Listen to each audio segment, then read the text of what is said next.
आज के इस वीडियो के द्वारा मैं आपको ये एक्सप्लेन करने वाला हूँ कि आप किस प्रकार से 230 वोल्ट एसी पावर सप्लाई को 12 वोल्ट डीसी पावर सप्लाई में कन्वर्ट करोगे। तो एसी पावर सप्लाई को डीसी पावर सप्लाई में कन्वर्ट करने का जो प्रोसेस है, उसको आप टोटल 4 भागों में डिवाइड कर सकते हो। तो सबसे पहला स्टेप हमारा ये होना चाहिए कि जो हमारा एसी पावर सप्लाई है 230 वोल्ट वाली, उस वोल्टेज को स्टेप डाउन करके कम वोल्टेज में कन्वर्ट करना। कितना कम वोल्टेज करना वो डिपेंड करता है कि आपको आउटपुट में कितना वोल्टेज चाहिए। जैसे कि मुझे अभी के टाइम पे आउटपुट में 12 वोल्ट डीसी चाहिए, तो मैं यहाँ पे स्टेप डाउन ट्रांसफार्मर इस्तेमाल करूंगा जो कि 230 वोल्ट को 12 वोल्ट में कन्वर्ट कर सके। ओके। सेकेंड स्टेप हमारा ये होगा कि जो हमारे पास में 12 वोल्ट का एसी पावर सप्लाई है, उसको हम डीसी पावर सप्लाई में कन्वर्ट कर सके। तो एसी पावर सप्लाई को डीसी पावर सप्लाई में यदि आपको कन्वर्ट करना है, तो उसके लिए आपको डायोड का इस्तेमाल करना पड़ेगा।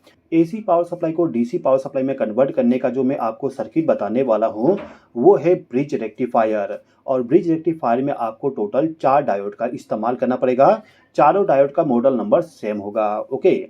तो हमारा जो ट्रांसफार्मर और डायोड है, इनका कनेक्शन कर देते हैं। इसके बाद आगे की प्रोसेस को हम समझेंगे।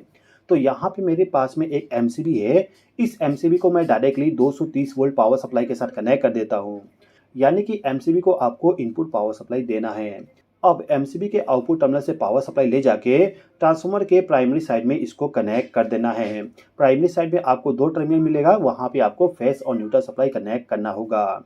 अब ट्रांसफार्मर के सेकेंडरी साइड से जहाँ पे आपको न्यूट्रल पावर सप्लाई मिलेगा, उसको ले जाके डायोड के कैथोड वाले टर्मिनल पे यानी कि इस पॉइंट पे कनेक्ट कर देना होगा। अब ट्रांसफार्मर का जो सेकेंडरी साइड है, वहां से वायर को कनेक्ट करके ले जाना है और आपका जो ब्रिज रेक्टिफायर है यानी कि डायोड जो है, उसके साथ कनेक्ट करना होगा। आप यहाँ पे कनेक्शन को देख सकते हैं।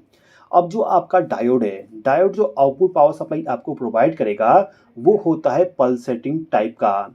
तो यदि आप पल्सेटिंग डीसी को प्योर डीसी में कन्वर्ट करना चाहते हो, तो इसके लिए आपको कैपेसिटर इस्तेमाल करना पड़ेगा। आपको यहाँ पे 1000 माइक्रोफैराड का कैपेसिटर इस्तेमाल करना होगा। तो कैपेसिटर पल्सेटिंग डीसी को प्योर डीसी में कन्वर्ट कर देगा।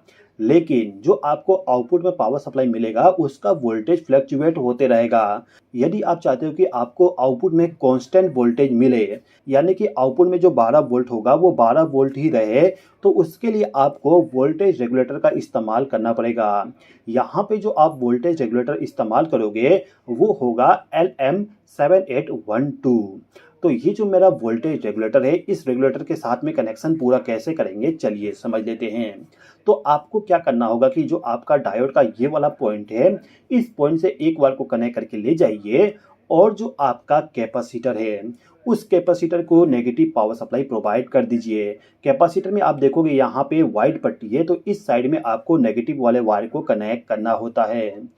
इसके बाद जो आपका डायोड का पॉजिटिव वाला टर्मिनल है, उस टर्मिनल से एक वायर को कनेक्ट करके ले जाइए और कैपेसिटर को पॉजिटिव पावर सप्लाई दे दीजिएगा। अब इसी कैपेसिटर से पावर सप्लाई लेके जाना है और जो आपका वोल्टेज रेगुलेटर है, इसका जो फर्स्ट वाला पिन होता है, वो होता है इनपुट पावर सप्लाई के लिए। यानी कि पॉजिटिव पावर सप्लाई इस पॉइंट पे कनेक्ट करना होगा, तो यहीं से वायर को ले जाके इस पॉइंट पे कनेक्ट कर देंगे। इसके बाद जो सेकंड पिन होता है, वो होता है ग्राउंड के लिए। तो हम क्या करेंगे, नेगेटिव पावर सप्लाई को ले जाके ग्राउंड वाले टर्मिनल पे कनेक्ट कर देंगे। अब इस वोल्टेज रेगुलेटर के तीसरे नंबर पिन से आपको पॉजिटिव पावर सप्लाई मिलेगा आउटपुट पावर सप्लाई के लिए, तो इस पिन से एक वायर को कनेक्ट करके लेके चले जाइएगा। इसके अलावा जो नेगेटिव पावर सप्लाई है, वहां से भी एक वायर को कनेक्ट करके ले जाइए, जिसके द्वारा आपको नेगेटिव पावर सप्लाई मिल जाए आउटपुट के लिए। ओके। अब इतना कनेक्शन करने के बाद जो आपका वोल्टेज रेगुलेटर है, इसके आउटपुट पावर सप्लाई के साथ में एक कैपेसिटर को कनेक्ट कर दीजिएगा, जिसका वैल्यू होना चाहिए 1 माइक्रोफैराड। तो इस कैपेसिटर को मैं इस आउटपुट पावर सप्लाई के साथ कनेक्ट कर देता हूँ।